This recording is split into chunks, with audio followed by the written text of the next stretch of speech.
Name two of the cameramen in this room. It's a different crew tonight, actually.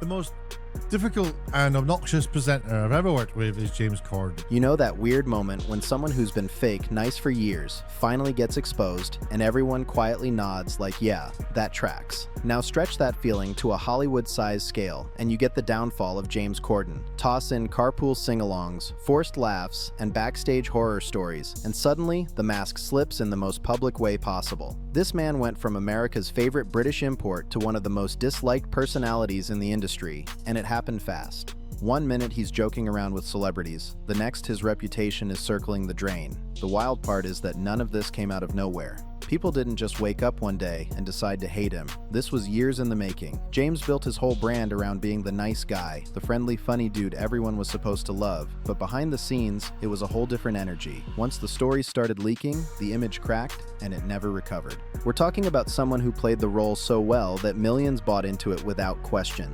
America got sold a character, not the real person. And when the real version started showing up, snapping at staff, embarrassing people, and acting entitled, the fall wasn't just ugly, it was overdue. The shift from lovable TV host to walking controversy didn't happen by accident. It happened because behavior always catches up. But rewind for a second, back to a time that honestly feels ancient now. There was a point when James Corden was actually liked. In 2007, he co-created Gavin and Stacey alongside Ruth Jones. The show hit hard in the UK. It was funny, relatable, and everywhere. He played Smithy, loud, annoying, but weirdly lovable, and audiences ate it up.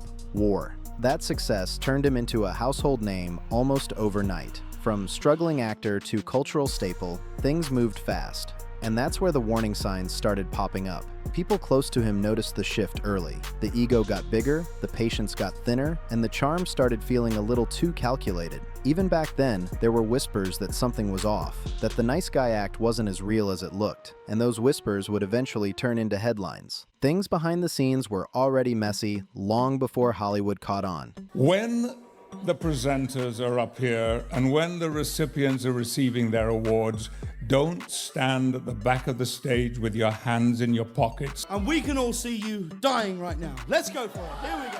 His co-star Rob Brydon reportedly had to pull him aside and tell him straight that his attitude was getting out of control. Even more wild, people close to James say his own sister stepped in too, basically telling him to check himself before things went sideways. When your coworkers and your family are both sounding alarms, that's not a small warning. That's the kind of sign you can't ignore. By around 2009, the cracks weren't even subtle anymore. Riding high off Gavin and Stacey, James tried to turn that fame into sketch comedy with a project called Horn and Corden. Critics tore it apart, calling it painfully awkward and hard to sit through.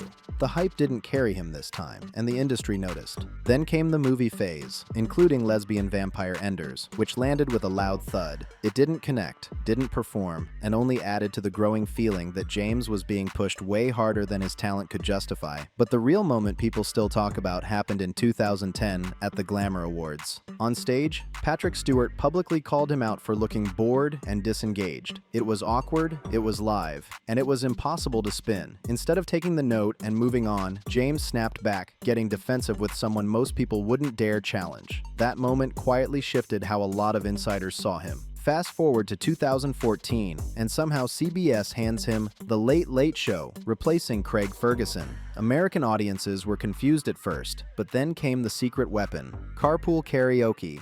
Credit where it's due, that segment worked. Watching Adele sing her heart out in traffic pulled massive numbers and turned James into a viral machine. Overnight, he was everywhere. Award shows, movies, red carpets. But viral fame has a way of covering up issues. While viewers saw a fun-loving host, the people actually working with him were starting to tell a very different story. I've decided to sign for one more year on the show, and that this will be my last year. The first real crack in the nice guy image showed up on Jimmy Kimmel Live, and it was painfully revealing. During the Spill Your Guts or Fill Your Guts segment, Jimmy Kimmel tossed him a simple question. Name two of your camera operators, not executives, not producers, the people working with you every single day. James froze. He couldn't name a single one. That wasn't just awkward TV. That was a quiet moment that told viewers exactly how disconnected he was from the people around him. Then things somehow got worse. In 2017, right after after the Harvey Weinstein scandal exploded, James decided that was the moment to crack jokes about it at a public event. The room went cold instantly. The timing was bad, the tone was worse, and the audience clearly wasn't amused. Rose McGowan didn't let it slide, and publicly called him out, making it clear that joking in that moment wasn't clever or edgy, it was tone deaf.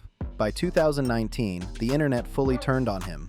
James did an AMA, which turned into a disaster almost immediately. The comment section wasn't playful or curious, it was brutal. People shared story after story about uncomfortable encounters, rude behavior, and him treating service workers like they were invisible. One comment described him as aggressively entitled and dismissive toward waitstaff, and that story took off fast. James answered a handful of questions and then vanished from the thread, leaving behind thousands of angry replies. At that point, the public verdict was clear, and just when his reputation couldn't take much more damage, his movie career stepped in and made things worse. Then came Cats. James played a fully CGI character that instantly became a meme for all the wrong reasons. The movie was dragged across the internet non-stop, and the backlash was so strong that James later admitted he never even watched it himself. Instead of bouncing back, every move just added another layer to the growing backlash around his name. Here in LA, it's so beautiful. Harvey Weinstein has already asked tonight up to his hotel to give him a massage.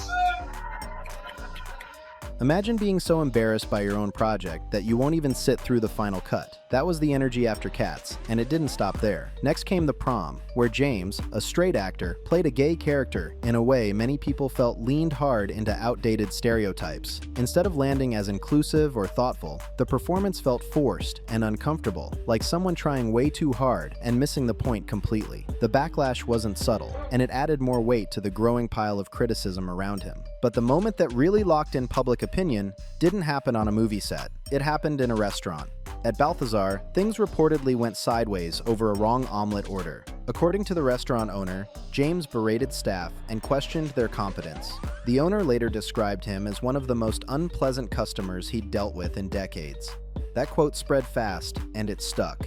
James pushed back, saying he never yelled or raised his voice, but by then, the story had already taken on a life of its own. When a well-known restaurant owner publicly criticizes you by name, people don't see that as a one-off. They see it as confirmation, and once that door opened, more stories came rushing out. TV directors labeled him one of the hardest presenters they'd ever worked with. Crew members talked about tense environments and uncomfortable interactions. Others claimed he tried to lowball people below industry standards. None of it helped his image. There were also personal stories circulating online. Accounts of him ignoring his family during flights, snapping at service workers, and treating people beneath him like they didn't matter. Whether every detail was true or not, the pattern people recognized was hard to ignore. Just like other fallen TV favorites before him, he had built a brand around being warm and friendly, only for the off-camera stories to paint a completely different picture. By 2022, the shift was obvious. The Late Late Show was losing steam. Viral clips weren't hitting the same. The industry buzz cooled off,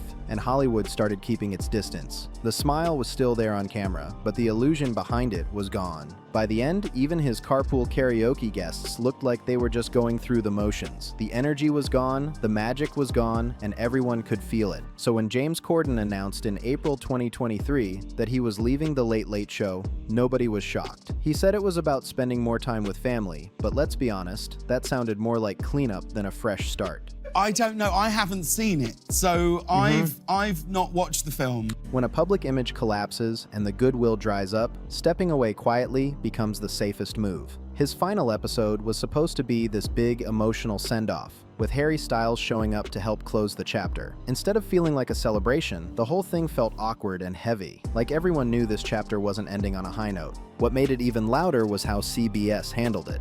They didn't scramble to find a new host. They didn't rebrand the slot. They just let it go. In Hollywood, that silence says everything. Being replaced hurts, but being ignored hurts more. And that's why watching his downfall felt so satisfying to so many people. Almost everyone has dealt with someone like that in real life, Someone who smiles in public, plays nice when it benefits them, but treats people badly when they think no one is watching. Seeing that kind of act finally fall apart feels less like cruelty and more like balance. The kind of guy who takes credit for other people's work, then flips into victim mode the second he gets called out. For years, James Corden sold America this image of a humble, lovable entertainer who just wanted to spread joy. But the truth is, he was showing everyone exactly who he really was the entire time. Most people just didn't want to see it yet. The entitlement, the short fuse, the way he treated people who couldn't do anything for his career, none of that came out of nowhere. It was always there, hiding behind jokes, applause, and viral clips. His downfall wasn't some shocking twist or unfair hit job. It was consequences finally catching up after years of bad behavior being ignored or excused. This wasn't a tragedy, it was a slow reveal. Watching someone build a massive career on forced friendliness and fake warmth, only to have that image crumble, feels less like cruelty and more like balance. Sometimes things play out exactly the way they're supposed to. Now it's your turn. Do you think James Corden deserved the backlash? Or do you think he was misunderstood and piled on unfairly? Drop your thoughts in the comments. If you enjoyed this breakdown, make sure to like the video, subscribe to BeyondFame, and share it with someone who needs to see it. Thanks for watching, and I'll see you on the next one.